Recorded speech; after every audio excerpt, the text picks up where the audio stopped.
আসসালামু আলাইকুম। প্রিয় দর্শক, মানুষ কখন ভুল করে জানেন? মানুষ যখন আবেগ আপ্লুত হয়ে যায়, তখনই কোনো না কোনো ভাবে ভুল করে। আর সেই ভুল তখনই বুঝতে পারে যখন মন থেকে আবেগ চলে যায়।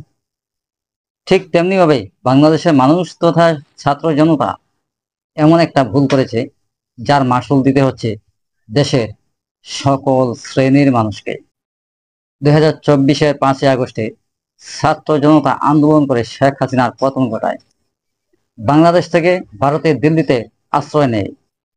তার 3 দিন পর ডক্টর মোহাম্মদ ইউনূস অন্তর্বর্তীকালীন সরকারের দায়িত্ব কাঁধে তুলে নেন, জনগণকে এই আশা দিয়ে যে দেশের প্রত্যেকটা স্তরে স্তরে যত দুর্নীতি, যত অনিয়ম আছে, তা সবকিছু সংস্কার করবেন।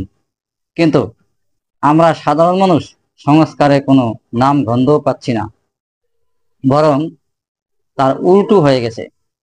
দ্রব্যমূল্য নিয়ন্ত্রণে নেই, মানুষের নিরাপত্তা নেই, বেকারদের চাকরি আগেও ছিল না, এখনো নাই।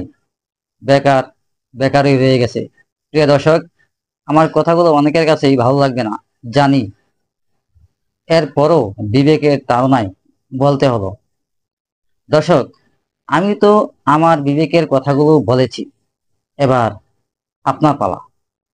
আপনার বিবেক কি বলে, নিজেই নিজেকে প্রশ্ন করুন।